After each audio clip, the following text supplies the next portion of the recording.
తాకట్లో ఉన్న బంగారాన్ని విడిపించి ఆ రోజున మార్కెట్ ధర కట్టి మిగిలిన డబ్బును మీకు అందిస్తుంది కొమ్మూరి గోల్డ్.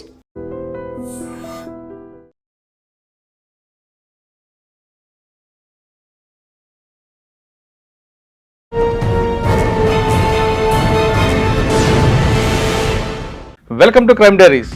ఈ కబడ్డీ మీద ఎందుకు మీకు అంత ఇష్టం వచ్చింది? కబడ్డీ అనేటువంటిది ఒక ట్రెడిషనల్. దాదాపు మా ఊర్లోనే ఒక 10 కోట్లు ఆడి కాబట్టి గ్రామాల్లో ఒక రకమైనటువంటి పాలిటిక్స్ గురించో లేకపోతే సినిమాల గురించి చర్చించుకున్నట్టుగా ఆ ప్లేయర్ అలా ఆడాడు ఈ ప్లేయర్ అనేది ఒక రకమైన చర్చ జరిగింది. Kabaddi is only the game you can play without any equipment. కోత పెట్టడం కూడా దాంట్లో 30 సెకండ్సే ఒక రైడర్కి వచ్చేసి మనం కోత పెట్టే అవకాశం ఉంది. ఫస్ట్ పోస్టింగ్ ఎక్కడ వచ్చింది ట్రైనింగ్ అయిపోయిన తర్వాత? హైదరాబాద్ సిటీ. దాదాపుగా ఆంధ్రప్రదేశ్ పోలీస్ టీమ్ కెప్టెన్గా నేను ఒక 5 ఇయర్స్ చేశాను. దాదాపు 5 ఇయర్స్లో ఒక 100 టోర్నమెంట్లు. నేషనల్ ఛాంపియన్షిప్ ఒకసారి మహారాష్ట్రలో క్వార్టర్ ఫైనల్ మ్యాచ్ ఓడిపోవడం జరిగింది. అది నా జీవితంలో నేను చాలా మర్చిపోలేని సంఘటన. రెగ్యులర్గా మనం పరిగెట్టడం వల్ల ఎగ్జామ్ క్వాలిఫై అయిన తర్వాత. కానీ కబడ్డీ కన్నా వెల్కమ్ టు క్రైమ్ డైరీస్. ఈ వారం మన గెస్ట్ స్పోర్ట్స్ అంటే ఎక్కువగా ఇష్టపడే పోలీస్ ఆఫీసర్. పేరు ఏ వేణుగోపాల్ గారు, డిఎస్పీ ఏఆర్ తెలంగాణ పోలీస్. సాధారణంగా పోలీస్ అనగానే మనకి law and order, crime, CID, ఇటువంటి ట్రాఫిక్ ఇవి చూస్తుంటాం. కానీ ఏఆర్లో కూడా ఒక పోలీసులు ఉంటారు, ఆర్మడ్ రిజర్వ్ పోలీస్. అందులో పనిచేయడంతో పాటు స్పోర్ట్స్కి ఎక్కువగా ప్రయారిటీ ఇవ్వడం కాకుండా తనతో పాటు మిగతా వాళ్ళు కూడా పోలీస్ డిపార్ట్మెంట్లు అందరూ కూడా స్పోర్ట్స్ ఆడనంటూ ప్రమోట్ చేసే ఆఫీసర్. ఆ స్పోర్ట్స్లో ఎక్కువగా ఆయనకి కబడ్డీ అంటే ఇష్టం, మన ట్రెడిషనల్ గేమ్. ఆ గేమ్ ఆయన పోలీస్ డిపార్ట్మెంట్ రాకముందు నుండి ఆడడం బట్టి ఆ ఫిట్నెస్ నుంచి డిపార్ట్మెంట్లోకి రావడం, డిపార్ట్మెంట్లో కూడా ఆ గేమ్ని కంటిన్యూ చేస్తూ రికార్డ్స్ కూడా తీసుకొచ్చారు. అసలు కబడ్డీ అంటే ఎందుకు ఇష్టం, క్రికెట్ అంటే ఎందుకు ఇష్టం లేదు, అంటే క్రికెట్ కూడా ఇష్టమా లేదా అనే విషయాన్ని సార్ నాటి తెలుసు. సార్ నమస్తే అండి. నమస్తే అండి. వేణుగోపాల్ సార్, సాధారణ కబడ్డీ అనగానే మనకి చిన్నప్పుడు ఊర్లో కనబడే ఫస్ట్ గేమ్ అది. మనం వయసు వచ్చింది అనగానే తెలుస్తుంది మనకి. దానికి ఒక గ్రౌండ్ ఉండదు, ఎక్కడైనా ఆడొచ్చు, నదిలో ఆడొచ్చు, కాలువల దగ్గర ఆడుతుంటాం, ఇసుక ఎక్కడ కనపడితే ఆడుతుంటాం. అది మంచి గేమ్ అసలు. అది అటువంటి గేమ్ని మీరు ఎంచుకోబట్టి ఈ డిపార్ట్మెంట్కి వచ్చారా, లేదు ఈ డిపార్ట్మెంట్కి వచ్చిన తర్వాత కబడ్డీ మీద మీకు ఎక్కువగా ఇష్టం పుట్టిందా? అసలు మీ బై ఛాన్సా బై చాయిసా యూనిఫామ్ వేసుకోవడం? It is my choice sir, not chance. ఇప్పుడు మీరు అడిగిన ప్రశ్న కబడ్డీ అనేటువంటి అన్నారు కదా. ఫస్ట్ యూనిఫామ్ గురించి చెప్పండి. ఫస్ట్ యూనిఫామ్ నేను ఎందుకు చాయిస్ మీకు? పోలీస్ డిపార్ట్మెంట్లో మనది ఒక రకమైనటువంటి ఒక క్రేజీ ఉంటున్నటువంటి యూత్, ఎస్పెషల్లీ యూత్కి అండ్ స్పోర్ట్స్ వాళ్ళకి ఎస్పెషల్లీ క్రేజీ అండి. ఎంత క్రేజీ అంటే నేను స్పోర్ట్స్ కోటాలో 1993 ఆర్టీసీలో ట్రాఫిక్ అసిస్టెంట్గా జాయిన్ అయ్యాను. 1994 రైల్వేస్ జాయిన్ అయ్యాను. కానీ ఆ తర్వాత కూడా నాకు వేరే department Vizag port offer letter వచ్చింది, బట్ నేను జాయిన్ అవ్వలేదు. నా లైఫ్లో మొత్తం మీద 3 అప్లికేషన్లు పెట్టానండి. 91 sub inspector, 95 sub inspector, 96 sub inspector. ఈ మిగతా ఏ డిపార్ట్మెంట్కి నేను అప్లికేషన్ పెట్టలేదు జాబ్ కోసం. మిగతా డిపార్ట్మెంట్లోని కూడా నా యొక్క స్పోర్ట్స్ కోటా మీద నన్ను ఆఫర్ చేసిన డిపార్ట్మెంట్స్. బట్ 95, 91 అండ్ 96 3 టైమ్స్ మాత్రమే నా అప్లికేషన్ ఫిల్ చేయబడింది ఉద్యోగం కోసం. అది పోలీస్ ఉద్యోగం కోసం. పోలీస్ మీద ఫ్యాషన్కి వచ్చారు మీరు, కానీ 3 సార్లు అప్లై చేశారు. ముందు ఒకసారి స్పోర్ట్స్ కోటాల ద్వారా మీకు ఆల్రెడీ వచ్చిందంటారు. అంటే కబడ్డీ మీద ఎందుకు మీకు అంత ఇష్టం వచ్చింది? అసలు మీకు గ్రామీణ ప్రాంతం నుంచి వచ్చారు కాబట్టి. ఏ ఊరు, నాన్నగారు ఏంటి? మాది ప్రకాశం జిల్లా సార్, పేర్నమిట్ అనేటువంటి విలేజ్. పేర్నమిట్ అంటే ఇంకోలో దగ్గర. పేర్నమిట్ అంటే ఒంగోలు నుంచి టువర్డ్స్ చేమకుర్తి వెళ్తుంటే ఫస్ట్ విలేజ్ అనమాట. మా దగ్గర కబడ్డీ అనేటువంటిది ఒక ట్రెడిషనల్ గేమ్ అండి. ఎంత ట్రెడిషనల్ గేమ్ అంటే కబడ్డీ ఆడుతుంటే అసలు సమ్మర్ వచ్చిందంటే దాదాపు మా ఊర్లోనే ఒక 10 కోట్లు ఆడేది కబడ్డీ. అంటే 10 కోట్లు అంటే ఒక కోర్టులో వచ్చేసి అటువైపు ఇటువైపు టీమ్స్ తీసుకుంటే 15 మంది లెక్కన ఒక 150-200 మంది కబడ్డీ ఆడేటువంటి వాళ్ళు. సమ్మర్లో కబడ్డీ టోర్నమెంట్స్, కబడ్డీ క్యాంప్స్ పెట్టడం, కబడ్డీ గురించి చర్చించుకోవడం అనేటువంటిది గ్రామాల్లో ఒక రకమైనటువంటి పాలిటిక్స్ గురించో లేకపోతే సినిమాల గురించి చర్చించుకున్నట్టుగా ఆ ప్లేయర్ అలా ఆడాడు ఈ ప్లేయర్ అనేది ఒక రకమైన చర్చ జరిగేటువంటిది. ఆ చర్చ జరిగేటువంటి క్రమంలో కబడ్డీ అంటే విపరీతమైన క్రేజ్. ఇంకోటి ఏంటంటే కబడ్డీ యొక్క స్పెషల్ ఏంటంటే మీకు kabaddi is only the game you can play without any equipment. అసలు ఏ విధమైన పరికరాలు అవసరం లేదు. ఖోఖో కూడా 2 పోల్స్ కావాలి, వాలీబాల్కి ఒక బాల్ కావాలి, దీనికి లైన్ గీసుకొని చాలు. లైన్ గీసుకొని ఆడేది. అది సున్నం కూడా అవసరం లేదు. సున్నం కూడా అవసరం లేదు, అవసరం లేదు. కాలుతో గీసుకొని చాలు. కొన్ని సందర్భాల్లో గ్రామాల్లో నైట్ టైం కూడా ఆడేవాళ్ళు kabaddi. Not only day time, night time కూడా శ్రామికులు, వ్యవసాయ కూలీలు, వ్యవసాయం చేసేటువంటి వాళ్ళు అందరూ కూడా రిలీఫ్ కోసం కబడ్డీ ఆడేటువంటి వాళ్ళు. అలాంటి వాతావరణాన్ని చూసి మేము కూడా కబడ్డీ వైపు ఆకర్షింపబడ్డాం. సార్ కబడ్డీలో కూడా ఇంకో స్పెషల్ ఉంటుంది, మీరు చెప్పారు ఎటువంటి ఎక్విప్మెంట్, కానీ కూత పెట్టడం కూడా దాంట్లో ఒక దమ్ము అదొక స్పెషల్ ఉంటుంది. మీరు పెట్టివారా? అవును. ఎంతసేపు నిల్చుంటుంది మీకు కబడ్డీ? 30 సెకండ్సే ఒక రైడర్కి వచ్చేసి మనం కోత పెట్టే అవకాశం ఉంటుంది. 30 సెకండ్స్ డెఫినెట్గా బై బ్రీత్ మనం కబడ్డీకి కోత పెట్టాల్సి ఉంటుంది. అని పట్టుకున్న తర్వాత మీరు సెంటర్ లైన్ రీచ్ అయితే మీకు సేఫ్, మీకు పాయింట్ వస్తుంది. సెంటర్ లైన్ రీచ్ కాలేకపోతే రైడర్ అవుట్ కాబట్టి అవతల టీము పాయింట్ వస్తుంది. సార్ అక్కడ ఒక టెక్నిక్ ఉంటుంది, పట్టుకున్నప్పుడు మనం కంటిన్యూగా పెడితే ఎక్కడ బ్రేక్ అవుతావు అని కొంచెం గ్యాప్ ఇచ్చి ఒక హాఫ్ సెకండ్ లెక్కించి మళ్ళీ అందుకుంటాం. అవును. దాంట్లో ఏమైనా మీ టెక్నిక్? కబడ్డీలో వన్స్ స్ట్రగుల్ స్టార్ట్ అయిన తర్వాత ఎప్పుడు కూడా ఎంపైర్ మీరు కోత పెడుతున్నారు లేదని చూడరు.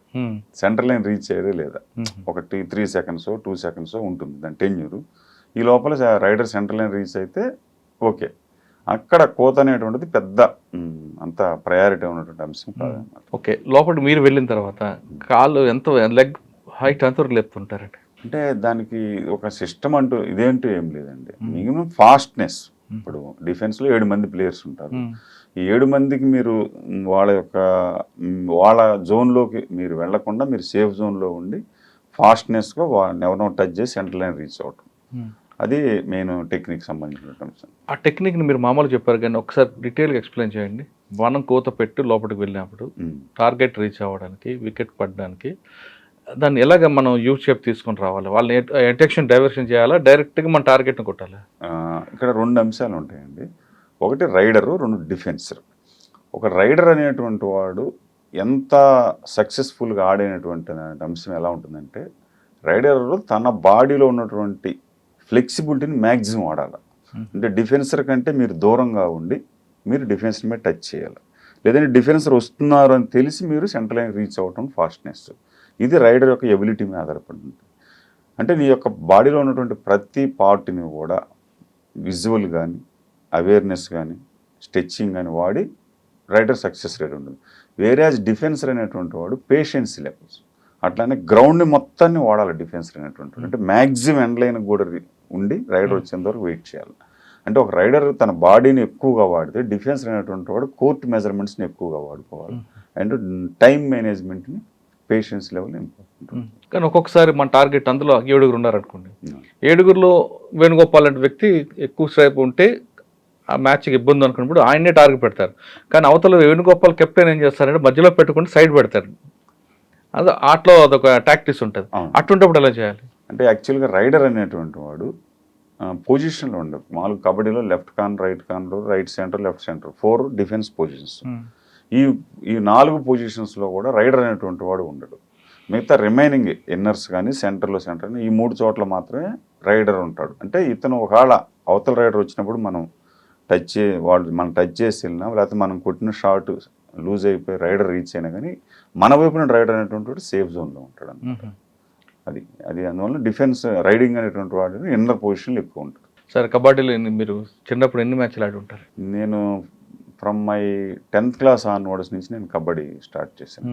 ఎందుకంటే మా గ్రామంలో అంటే కబడ్డీ గురించి నేను చాలా సందర్భాల్లో చెప్పడం జరిగిందండి. 85 ఆ ప్రాంతంలో సినిమా టికెట్ మినిమం 60 పైసలు ఉండేది. 60 రూపాయలు, హైయెస్ట్ 2 పైసలు ఉండేది. ఆ టైంలో కబడ్డీ టికెట్ వచ్చేసి 3 రూపాయలు ఉండేది. అది గ్యాలరీ. చైర్ వచ్చేసి 5 రూపీస్ ఉండేది. చాలామంది ఇమాజిన్ చేయలేరు.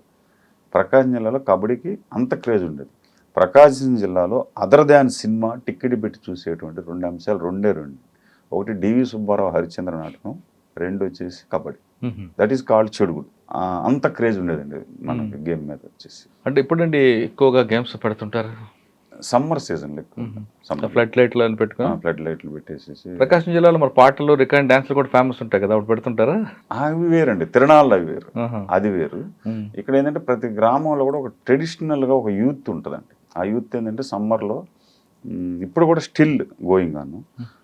మేము కూడా ప్రతి సంవత్సరం సమ్మర్ క్యాంప్స్ కండక్ట్ చేస్తుంటాము.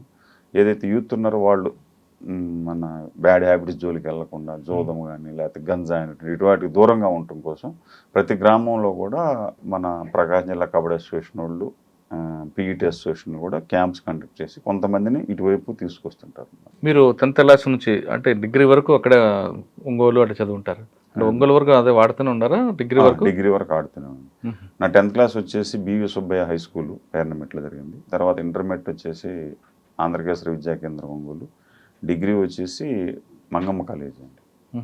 అక్కడ నేను డిగ్రీ అంటే ఉద్యోగ రీత్యా ఎప్పుడు బయటకు వచ్చారండి? నేను నా ఉద్యోగం కూడా ఒక చాలా ఇదిగా జరిగిందనమాట. నేను 1993 నేను నాగార్జున యూనివర్సిటీలో పీజీ చేశాను, ఎంఏ హిస్టరీ చేశాను. చేసిన తర్వాత అప్పుడు ఎస్ఐ సబ్ ఇన్స్పెక్టర్ నోటిఫికేషన్ వచ్చింది. నేను ఆ యొక్క ఎస్ఐ కోచింగ్ సెంటర్ కోసం అమీర్పేటలో వచ్చాను. అమీర్పేటలో వచ్చి ఒకరోజు నేను వెళుతున్నప్పుడు ఎల్బీ స్టేడియంలో కబడ్డీ ఆడుతున్నారు. అక్కడ నవశక్తి క్రీడా మండలి అని చెప్పేసి ఎల్బీ స్టేడియంలో ఒకటి ఉండేది. అక్కడికి వెళ్ళి వాళ్ళని నేను అడిగాను, నేను కూడా కబడ్డీ ఆడతానని అని చెప్తే వాళ్ళు సరే అని చెప్పేసి నన్ను రమ్మన్నారు. ఆ తర్వాత నేను ఒక 1 month అక్కడ కబడ్డీ ఆడాను ఎల్బీ స్టేడియంలో. ఓకే. ఆడిన తర్వాత నేను అప్పుడు sub inspectors exam post phone అయింది. దెన్ నేను మళ్ళీ మా ఊరు వెళ్ళిపోయాను. అయితే ఈ క్రమంలో అక్కడ ఏపీఎస్ఆర్టీసీ జట్టు ప్రాక్టీస్ చేస్తుంది. అక్కడ ఏపీఎస్ఆర్టీసీ జట్టు వాళ్ళు వచ్చి అక్కడ వాళ్ళ కోచ్ వాళ్ళ కెప్టెన్స్ అందరూ కూడా నా యొక్క పర్ఫార్మెన్స్ని అబ్జర్వ్ చేశారంట. నాకు తెలియదు ఆ విషయం. ఆ తర్వాత నేను సడన్గా అక్కడి నుంచి వెళ్ళిపోయాను. అప్పటికి ఈ సెల్ ఫోన్ సిస్టమ్ ఎంత లేదు. ఈ వచ్చిన అబ్బాయి ప్రకాశం జిల్లా అనేటువంటిది తెలుసు. అప్పుడు మన పోలీస్ టీంలో బి సత్యనారాయణ గారు అని చెప్పేసి ఒక ఆయన మాకు కబడ్డీ నేర్పించుకుంటే ఆయన కెప్టెన్గా ఉన్నారు. వారి ద్వారా మా ఇంటికి కబురు చేశారు. అప్పుడు మా కబడ్డీ గురువు గారు కుర్రభాస్కర్ గారిని వచ్చేసి మా ఇంటికి వచ్చేసి తెలియజేయడం జరిగింది, ఇట్లా ఆర్టీసీలో డైరెక్ట్గా నీకు స్పోర్ట్స్ కోట అపాయింట్మెంట్ ఉద్యోగం ఇస్తున్నారని. అలా వచ్చి నేను 93లో ఆర్టీసీలో జాయిన్ అయ్యాను. అక్కడ నా హైదరాబాద్ నా కెరీర్ స్టార్ట్ అయింది. కానీ 3 సార్లు అప్లికేషన్ పెట్టారు కదా ఎస్ఐకి, ఎప్పుడు సెలెక్ట్ అయ్యారంటే? అంటే మళ్ళీ 95లో 93లో వాయిదా పడ్డ సబ్ ఇన్స్పెక్టర్ 95లో జరిగిందండి. అప్పుడు నాకు రాలేదు. ఆ తర్వాత 96లో నేను మళ్ళీ సెలెక్ట్ అవ్వడం జరిగింది. ఓకే సార్, ఫస్ట్ పోస్టింగ్ ఎక్కడ వచ్చిందండి ట్రైనింగ్ అయిపోయిన తర్వాత? హైదరాబాద్ సిటీలోనే నేను దాదాపుగా ఆంధ్రప్రదేశ్ పోలీస్ టీమ్ కెప్టెన్గా నేను ఒక 5 years చేశానండి. అంటే అప్పుడు మాకు పూర్తిగా ఫుల్ టైం రిలీఫ్ ఉండేదన్నమాట. Number of tournaments police tournament నుంచి నేను మన ఆంధ్రప్రదేశ్ పోలీస్ టీం అంటే 2 రాష్ట్రాల్లో అప్పుడు సమైక్యాంధ్ర ఉండేది. ఇంకా రైల్వే వర్సెస్ పోలీస్ ఎప్పుడు కూడా ఫైనల్ మ్యాచ్ ఉండేది. నెంబర్ ఆఫ్ టోర్నమెంట్ ఆడారండి? దాదాపు 5 yearsలో ఒక 100 టోర్నమెంట్లు ఆడి ఉంటాను. ఈ 100 టోర్నమెంట్లో మీకు బాగా నచ్చింది ఒకటి చెప్పండి. అంటే నేను విజయవాడలో ఒక టోర్నమెంట్ ఆడామండి రైల్వేస్ మీద. అంటే విజయవాడలో 2000 ఆ ప్రాంతంలో చాలా క్రేజ్ ఉండేదండి కబడ్డీకి. రైల్వే వర్సెస్ పోలీసు ఆడాను. ఆ టోర్నమెంట్లో నేను బెస్ట్ ప్లేయర్గా సెలెక్ట్ అయ్యాను. అది నాకు అంటే అక్కడ చూసిన జనం ఆ యొక్క ప్రజల ప్రేక్షకుల ఇది కానీ చాలా గ్రేట్గా ఫీల్ అవుతుంది విజయవాడ. కానీ మీరు ఎఫర్ట్ పెట్టిన తర్వాత కూడా పోయిన ఉంటాయి కదా మ్యాచ్లు కొన్ని? అది జరిగినాయండి. నేషనల్ ఛాంపియన్షిప్ ఒకసారి మహారాష్ట్రలో చాలా అద్భుతమైన మ్యాచ్ కర్ణాటక మీద మేము క్వార్టర్ ఫైనల్ మ్యాచ్ ఓడిపోవడం జరిగింది. అది నా జీవితంలో నేను చాలా మర్చిపోలేని సంఘటన. ఎందుకంటే ఓడిపోయారు? అంటే ట్రైనింగ్ లేక, లేదంటే అక్కడ వాతావరణం సహకరించక, లేదా మనకన్నా ది బెస్ట్ ప్లేయర్స్ వాళ్ళు? అక్కడ ఏమైందంటే మహారాష్ట్రలో కబడ్డీ విపరీతమైన క్రేజ్ అండి. Night time matches 4 groundsలో 4 quarter finals matches అవుతున్నాయి. మా పక్క గ్రౌండ్లో Maharashtra versus bank sports board match అవుతుంటే మహారాష్ట్ర ఓడిపోతుందని చెప్పేసి పబ్లిక్ వెళ్ళి పవర్ పీకేసేసి అలా మ్యాచ్ ఆగిపోయింది. అప్పటి వరకు మేము లీడ్లో ఉన్నాం. మళ్ళీ ఫ్రెష్ మ్యాచ్ పెట్టడంలో హైదరాబాద్ జట్టు, అంటే అప్పుడు నేను హైదరాబాద్ తెలంగాణ స్టేట్కి ఆడుతున్నాను. రాష్ట్రం కలిసి ఉన్నా కానీ కబడ్డీ అసోసియేషన్కి 2 టీములు ఉన్నాయండి, క్రికెట్కి, కబడ్డీకి, హాకీకి.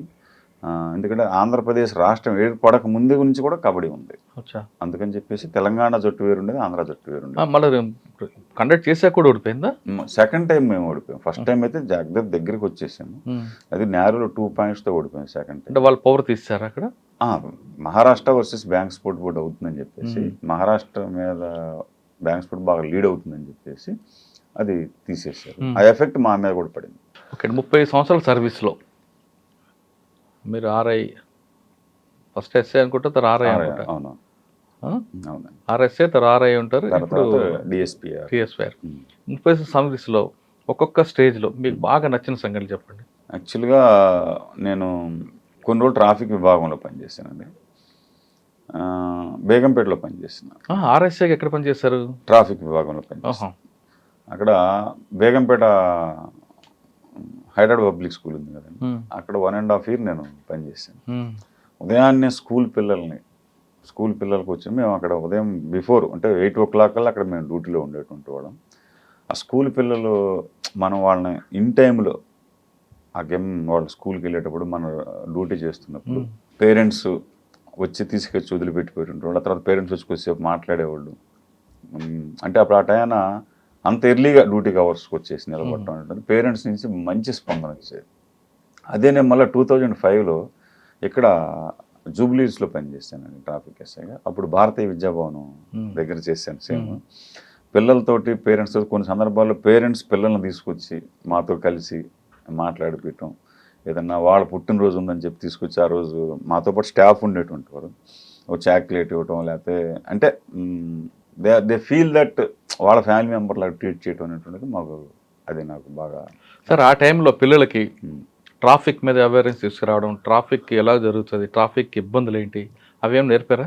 అంటే కొన్ని స్కూల్స్లో ట్రాఫిక్ అవేర్నెస్ క్యాంప్స్ దీనికోసం ఒక వింగ్ ఉండేదండి ట్రాఫిక్ విభాగంలో, వారు దీని మీద క్లాసెస్ కండక్ట్ చేసేటుంటారు. కానీ పేరెంట్సే పిల్లలకి స్కూల్కి వస్తున్నప్పుడు రాంగ్ రూట్లో వస్తారు కదా, పిల్లలకి ఏం మెసేజ్ ఇస్తున్నాం మనం? ఇక ఇది కొన్ని సందర్భాల్లో వాళ్ళకి కౌన్సిలింగ్ జరగడం జరుగుతుంది. కౌన్సిలింగ్ జరిపి వాళ్ళకి దాదాపుగా కొంతవరకు కంట్రోల్ అవుతుందండి. విజిబుల్ పోలీస్ ఉన్నప్పుడు ఆటోమేటిక్గా 1-2 సార్లు చెప్తే ఆటోమేటిక్గా వాళ్ళు మార్చుకుంటారు. పిల్లల ద్వారా చెప్పిస్తే తల్లిదండ్రుల మార్పు వస్తుంది కదా. పిల్లల్ని తీసుకొని చాలా తక్కువ అండి. ఎందుకంటే ఏదైనా ఇన్సిడెంట్ అయిందనుకోండి, మీరు ఇప్పుడు కూడా గమనిస్తే పిల్లల్ని తీసుకొని రాంగ్ రైడ్ వచ్చాడు చాలా తక్కువ ఉంటారు. మళ్ళీ ఆడు ఒంటరిగా ఉన్నప్పుడు అతను వస్తుంటాడు ఒక్కగా. కానీ చాలా తక్కువైనా అందులో ప్రమాదం జరిగిందంటే ఇంకా చాలా ఘోరంగా ఉంటుంది కదా అని. అవునండి, చాలా ప్రమాదం, చాలా ఘోరంగా ఉంటుంది. అంటే రోడ్ క్రాసింగ్ అలాంటివి నేర్పేవారా? అలా నేర్పి ఎస్ఐగా అయిపోయిన తర్వాత ఆర్ఐ అయ్యారు. ఆర్ఐ అయితే ఎంతకాలం పనిచేస్తారండి? నేను ఆర్ఐగా దాదాపు 7 years పనిచేశానండి. ఎక్కడెక్కడ పనిచేస్తారు? అంతా హైదరాబాదేనా? హైదరాబాద్లో. నేను పోలీస్ అకాడమీలో పనిచేశాను. అప్పుడు one of the biggest batch 1147 training batch అండి. దానికి నేను అవుట్డోర్లో ఉన్నాను. అవుట్డోర్ సెక్షన్లో చాలా ఎక్కువ రోజులు పనిచేసాను. ఇప్పుడు 2 రాష్ట్రాలు ఎక్కడికి వెళ్ళినా మేము బాగా గుర్తుపడతారు అయితే. అంటే కొంతమంది బాగా, అంటే నా గ్రూప్లో 570 మంది ఉండేవారు. 570 మందికి అవుట్డోర్. అవుట్డోర్ అంటే ఏం నేర్పేవారండి? కబడ్డీ, డ్రిల్లు, రన్నింగ్, ఫైరింగ్, ఇవన్నీ కూడా నేర్పేటువంటి వాళ్ళు. ఫిజికల్ ఫిట్నెస్, బేసికల్గా నేను స్పోర్ట్స్ మెన్ కాబట్టి నేను వాళ్ళతో పరిగెట్టేవాడిని. ప్రతిరోజు రన్నింగ్ చేసేటువంటి దాన్ని కూడా వాళ్ళు ఇన్స్పిరేషన్గా తీసుకొని, అప్పుడు నా వయసు వచ్చేసి దాదాపుగా 42-43 ఉన్నాను. మీరు ఇట్లా ఈ వయసులో మీరు పరిగెడుతున్నారు ఇన్స్పిరేషన్గా కొంతమంది పిల్లలు పరిగెట్టేవాళ్ళు, కొంతమంది ట్రైనింగ్. సార్ రెగ్యులర్గా మనం పరిగెట్టడం వల్ల వచ్చే లాభం ఏంటి, పరిగెట్టప్పుడు వచ్చే నష్టం ఏంటి? సరే, ఎవరికైనా కానీ సార్, ఇప్పుడు the most neglected issue in మనిషి ప్రవర్తనలో ఏంటంటే ఫిజికల్ ఫిట్నెస్. ఇన్ స్కూల్స్ కానీ కాలేజెస్ కానీ most neglected department is physical education. యాక్చువల్గా చాలామంది పేరెంట్స్ ఏం ఎక్స్పెక్ట్ చేస్తున్నారంటే, మనం ఐఐటి కొట్టాలనో, లేకపోతే మెడిసిన్ కొట్టాలనో, లేకపోతే ఇంకో మంచి ఇంజనీరింగ్ కాలేజీ కొట్టాలని చెప్పేసి ఎక్స్పెక్ట్ చేస్తున్నారు. ఇది అయిపోయిన తర్వాత మంచి జాబ్లో సెటిల్ అవ్వాలని కూడా ప్రయత్నిస్తున్నారు. ఓకే, ఇవన్నీ కూడా అనుకున్నట్టు జరుగుతున్నాయి. కానీ ఇది ఎంత అయిపోయిన తర్వాత ఆ మిగతా లైఫ్ని వాడు ఎంజాయ్ చేయాలి అంటే ఫిజికల్ ఫిట్నెస్ మోస్ట్ ఇంపార్టెంట్. ఈ ఫిజికల్ ఫిట్నెస్ వచ్చేసి ఒక సర్టెన్ ఏజ్ లోపల అలవాటు అవ్వాలి మనిషికి స్విమ్మింగ్ కానీ, సైకిల్ కానీ, ఫిజికల్ ఫిట్నెస్ కానీ 25 years లోపల రాకపోతే తర్వాత రావండి. చాలామంది యువకులు ఏంటంటే అసలు ఫిజికల్ ఫిట్నెస్ అనేటువంటిది మనకి ఈ వయసులో సంబంధం లేని అంశం అనుకొని నెగ్లెక్ట్ చేస్తున్నారు. అందుకనే వాళ్ళు ఒక ఏజ్ గ్రూప్కి వచ్చేటప్పటికి ఫిజికల్ ట్రైనర్స్కి వేలు డబ్బులు ఖర్చు పెట్టేసి ఫిజికల్ ట్రైనింగ్ వైపు, అంటే 25 సంవత్సరాల లోపు ఉన్న వాళ్ళకి లోపలే వస్తారు, తర్వాత రాదు. అంటే మీకు రన్నింగ్ ఉంది సార్, రన్నింగ్ మీరు 25 years లోపల మీరు రన్నింగ్కి అలవాటు పడకపోతే ఆ తర్వాత మీరు రన్నింగ్ చేస్తున్నామని అనుకుంటారు, కానీ అది రన్నింగ్ కాదండి. ఎందుకంటే బేసికల్గా ఫిజికల్ ఫిట్నెస్ బిలో ఒక యూత్ ఏజ్ గ్రూప్లో అలవాటు పడ్డటువంటి వాళ్ళు పరిగెత్తే విధానానికి ఆ తర్వాత డాక్టర్ సలహాల మీద పరిగెట్టే విధానానికి రన్నింగ్లో చాలా తేడా ఉంటుంది.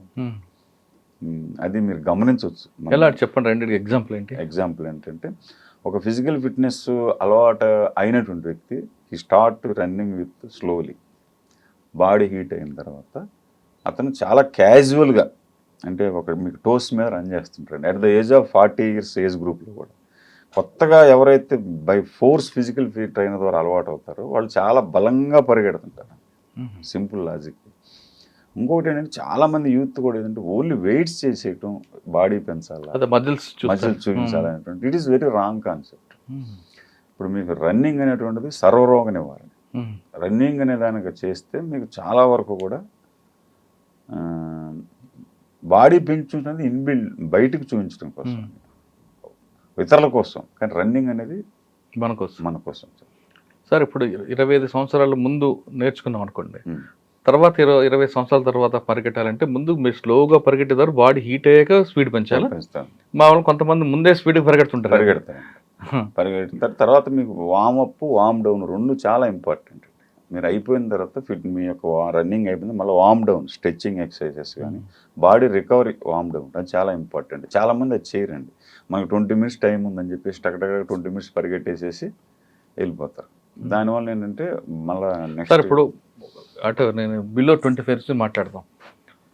వాళ్ళు మంచి ఫిట్నెస్గా అవ్వాలి, మీ కాన్సెప్ట్ అదే కాబట్టి మా కాన్సెప్ట్ అదే, ఫిట్నెస్గా ఉండాలి, వాళ్ళంతా చక్కగా ఉండాలంటే వార్మప్ చేసిన తర్వాత వాకింగ్ చేయాలి, రన్నింగ్ చేయాలా, రన్నింగ్ చేసిన తర్వాత ఎలా చేయాలి, తర్వాత ఫుడ్ ఎలాగైనా ఫుడ్ తీసుకోవాలి సార్ చెప్పండి. మంచి ఫిట్నెస్ ఉండాలి అబ్బాయి, మంచి ఫిట్నెస్ అబ్బాయి కానీ అమ్మాయి కానీ. మీకు మినిమం వచ్చేసరి ఒక ఏజ్ గ్రూప్లో, అంటే ఏజ్ స్టార్టింగ్ ఎంత? 16 అంటే ఇప్పుడు మనకి ఏమవుతుంది సార్, మన ఏజ్ గ్రూప్లో మనకి బిలో 15 years వరకు అసలు మీకు ఒకళ్ళ ఆటలు ఆడమని చెప్పాల్సిన అవసరం లేదండి. ఆటోమేటిక్గా పిల్లలే ఆడేటువంటి వాళ్ళు. పేరెంట్స్ బై ఫోర్స్ తీసుకొచ్చేవాళ్ళు గ్రౌండ్ నుంచి. ఇప్పుడు రివర్స్ ఏమైందంటే పంపిస్తున్నారు, పిల్లల్ని బై ఫోర్స్ పంపిస్తున్నారు, కానీ వెళ్ళట్లేదు. వాళ్ళకి మొబైల్ ఫోన్ అంటే చాలు, మొబైల్. దీనిలో మారిన సామాజిక జీవనం దృష్ట్యా మనకు ఒకప్పుడు the fighting is to get the food. ప్రతి ఒక్కడు కూడా మంచి ఫుడ్ దానికోసం ఉండేది. ఇప్పుడు ఏంటంటే the fighting is to digest the food. తినదరగడం కోసమే మనిషి శ్రమ చేస్తున్నాడు ఇప్పుడు. ఒకప్పుడు శక్తి కోసం చేసేటుంటారు. ఇది పేరెంట్స్ కొంతవరకు గమనించారండి. యాక్చువల్గా ఏమంటే మన ఇండియాలో 27.5% యూత్ ఉన్నారండి. 15 years to 30 years అంటే 40 crores ఉన్నారు. మీ గ్రౌండ్లో ఎంతమంది కనపడతారండి? అది 1% ఉంటుంది. గ్రౌండ్ మొత్తం పరిగెట్టేది ఎవరు అనుకుంటున్నారు? అట్ ద ఏజ్ ఆఫ్ 50+ ఉంది. పేరెంట్స్ మాత్రమే జాగింగ్, యోగా చేస్తున్నారు, వేరే పిల్లలు చేయట్లేదు. అదే ఆ చేయడానికి ఎలాంటి ఫుడ్ తీసుకోవాలి, ఏ ఏజ్ నుంచి పేరెంట్స్ వాళ్ళని సపోర్ట్ చేయాలో చెప్పండి సార్. మీకు అసలు ఒక ఏజ్ గ్రూప్ వాడికి అసలు ఇలాంటి ఫుడ్ తీసుకోవాలనేటువంటి డైట్ ఛార్జ్ లేదండి. మీ బాడీ అన్నిటికీ అలవాటు పడాలి, ఏది అవైలబుల్ ఉంటే. సరే, ఉదయం లేచిన తర్వాత వార్మప్ చేసి బయలుదేరుతాం. ఎంత టైం చేయమంటారు? 40 minutes గ్రౌండ్ చుట్టూ సరిపోతుంది. ఎంత స్పీడ్లో ఉండాలి? అది మీ యొక్క ఎబిలిటీని బట్టి. స్పీడ్ అంటే ఇప్పుడు 40 minutesలో కొంతమంది 4 km చేస్తారు, 5 km చేస్తారు. అట్లా గ్రౌండ్ లేని టైంలోనండి, గ్రౌండ్ లేని టైంలో ఎనీ రిక్రియేషన్ గేమ్ కూడా ఆడుకోవచ్చు అండి. Shuttle, tennis, volleyball. సరే, క్రికెట్ అంటే యూత్ అందరూ వాడుతారు. అంటే రోజు 40 నిమిషాలు శరీరానికి కేటాయించాలి. అది మనిషికి స్వెట్టింగ్ పట్టించటము, గ్రౌండ్లో పరిగెత్తటం అనేటువంటిది ఒక డ్రగ్ అండి. దానికి మీరు అలవాటు పడితే ఆటోమేటిక్గా ఎంతగా శ్రమ ఉన్నా కానీ అక్కడికి వెళ్తారండి. చాలామందికి అర్థం కాని అంశం ఏంటంటే ఎంత పని ఒత్తిడిలో ఉన్నా కానీ పని ఒత్తిడికి రిలీఫే ఫిజికల్ ఫిట్నెస్ అండి. మీ ఒంట్లో నుంచి చెమట బయటకు వెళ్ళిందంటే నీ మైండ్లోంచి స్ట్రెస్ బయటకు వెళ్ళిపోయినట్టు. దీన్ని గుర్తించాలి.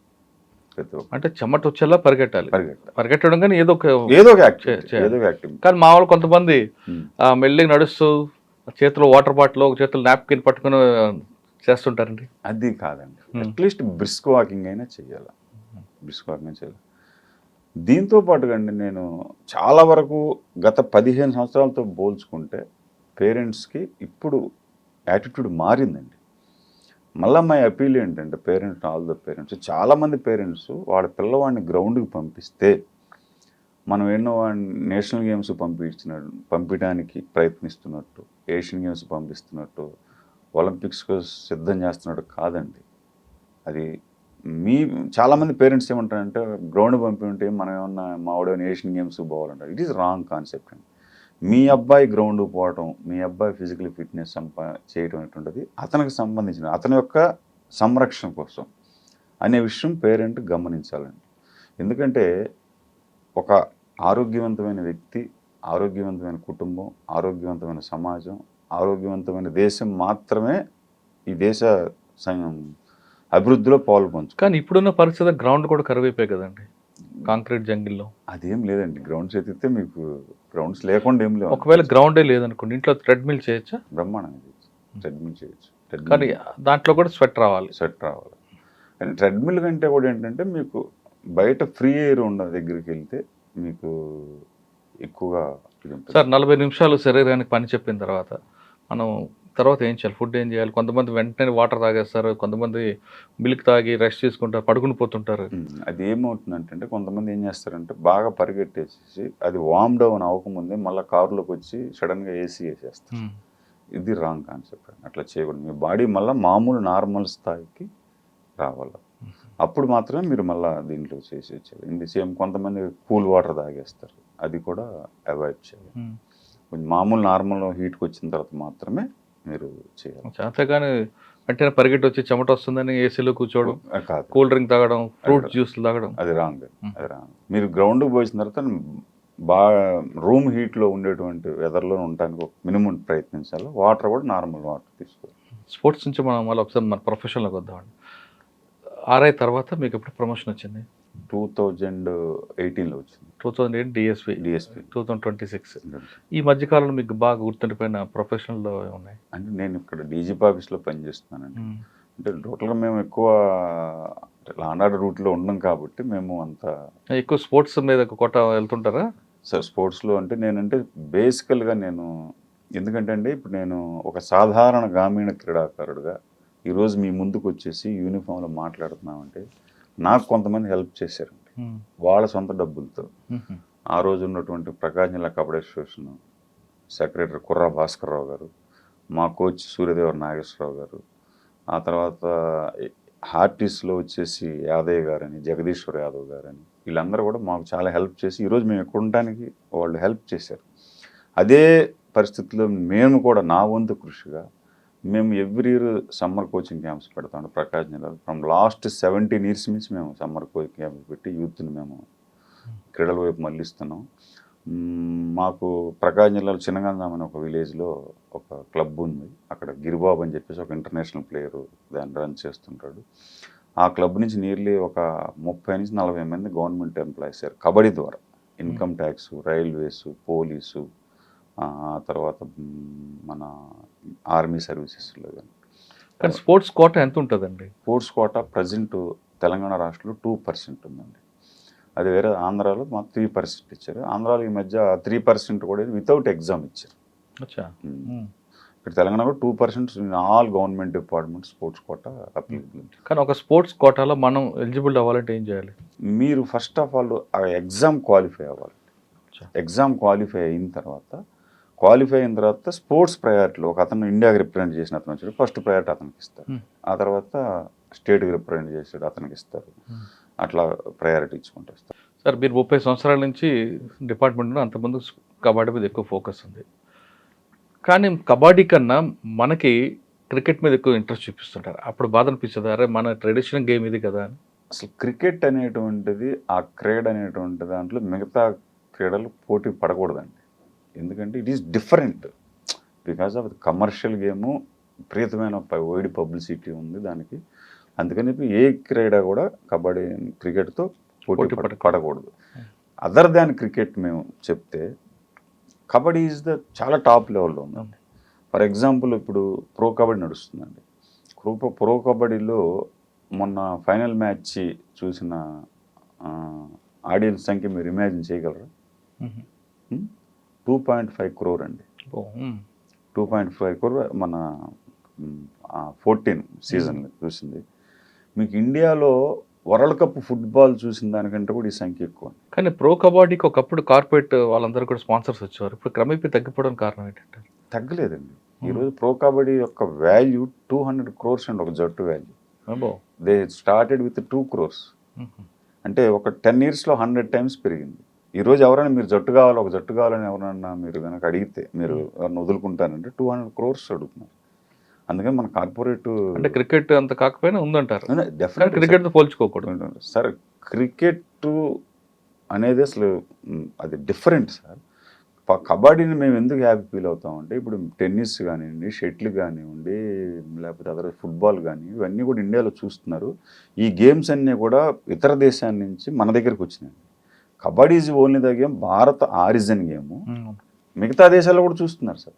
మిగతా ఇంగ్లాండ్, మీకు అమెరికాలో ఉన్నటువంటి మన తెలుగు వాళ్ళు కానీ కబడ్డీ మన దేశంలో కొన్ని రాష్ట్రాలకి ఎక్కువగా చూస్తారండి. మీరు మహారాష్ట్ర అవ్వచ్చు, పంజాబ్ అవ్వచ్చు, కానీ ఆంధ్రప్రదేశ్లో కొన్ని ప్రాంతాలు, మీరు చెప్పిన ప్రకాశం జిల్లా కొన్ని ప్రాంతాలు, లేదా శ్రీకాకుళం ప్రాంతం కబడ్డీ ఉంటాయి.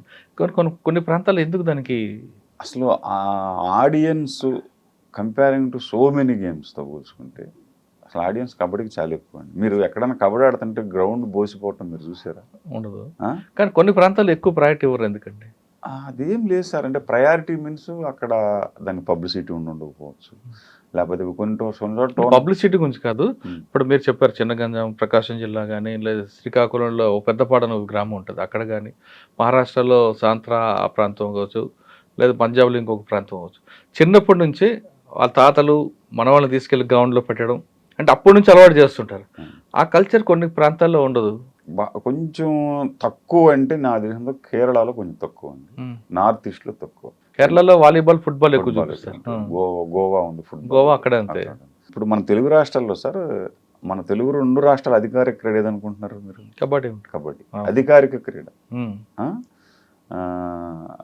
భారతదేశ గ్రామీణ క్రీడ. కాబట్టి మన తెలుగు రాష్ట్రాల్లో మాత్రం మంచి క్రేజ్ ఉందని నేను అనుకుంటున్నాను. ఎస్పెషల్లీ ప్రో కబడ్డీ వచ్చిన తర్వాత మీకు అసలు లేడీస్ కూడా బాగా. సరే, డిపార్ట్మెంట్ ఉన్నారు, ఇంకో మహా అయితే ఇంకో 10 సంవత్సరాల తర్వాత రిటైర్ అవ్వచ్చు. మీరు తర్వాత ఏం చేస్తారు? క్లబ్లు పెడతారా? కబడ్డీ క్లబ్ అంటే నా వరకు అయితే నేను ఒక క్రీడాకారుడుగానే నాకు ఎక్కువ గుర్తింపు ఉంది కాబట్టి నేను డెఫినెట్గా స్పోర్ట్స్కి ఎంతో కొంత నా వైపు వచ్చినంత డెఫినెట్గా నేను చేస్తాను. కానీ మీ బాటలో మీ పిల్లలు కూడా నడుస్తున్నారా? మా అబ్బాయిని నేను కొన్ని రోజులు బాస్కెట్బాల్ తీసుకెళ్ళానండి. విక్టరీ ప్లే గ్రౌండ్ అని చెప్పేసి, నేను అప్పుడు అంబర్పేటలో ఉన్నాను. నేను 3 years తీసుకెళ్ళాను.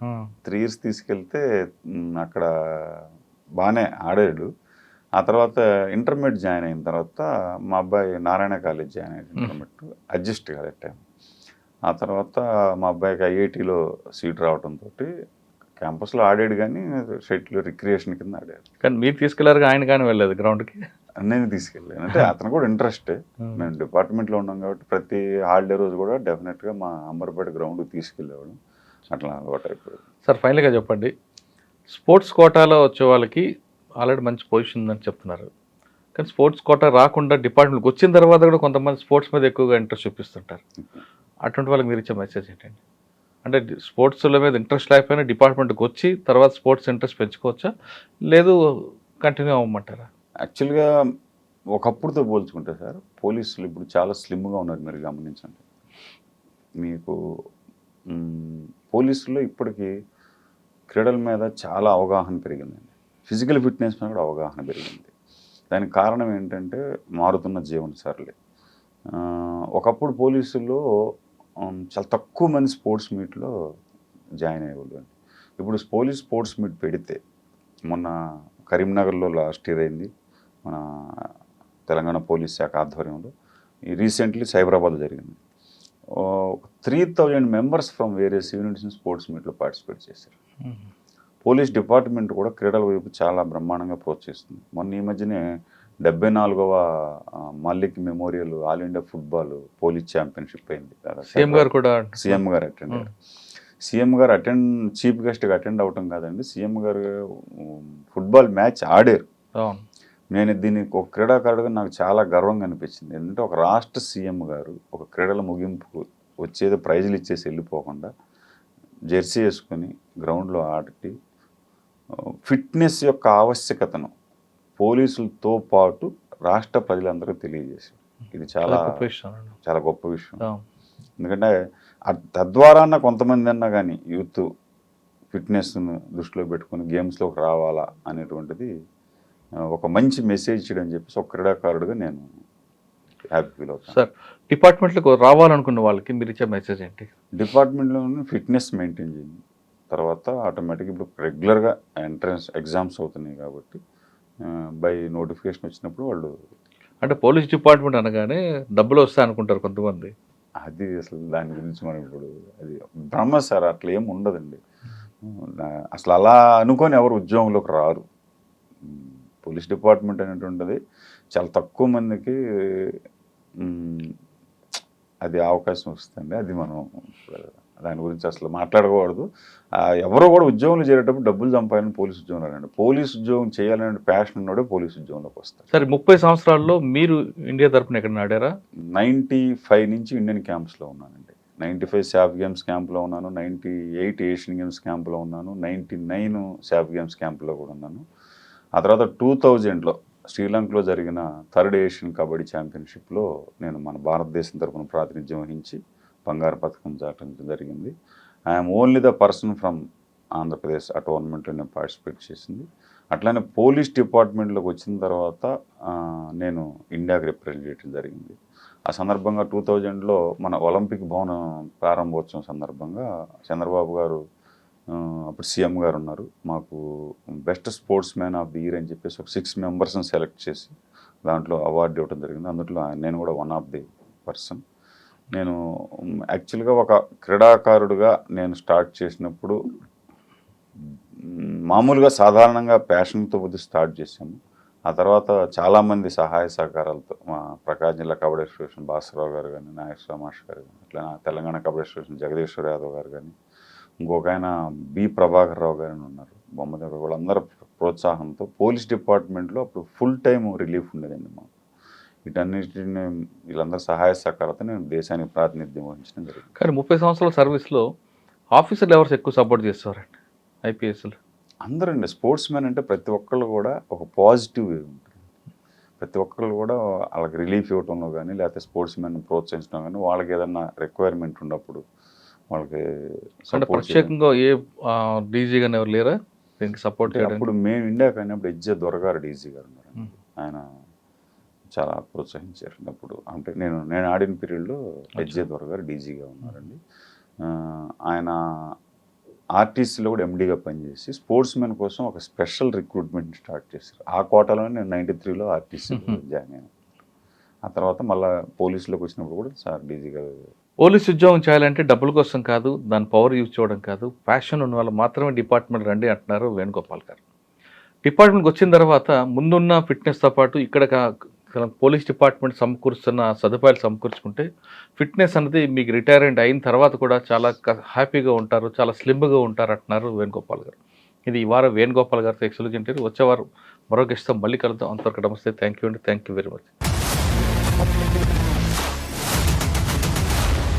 I dreams, this police diaries is something very, very valuable towards that. I must really appreciate Murli, your insights. I dreams founder and CEO చిన్న వాసుదేవ్ రెడ్డి గారితో మురళీధర్ క్రైమ్ స్టోరీస్ చాలా ఫేమస్ అయిపోయినాయి. Gautam Savan garu and Satyanar sir. Well done. I congratulate him for doing so well, and I congratulate him his boss also. So well.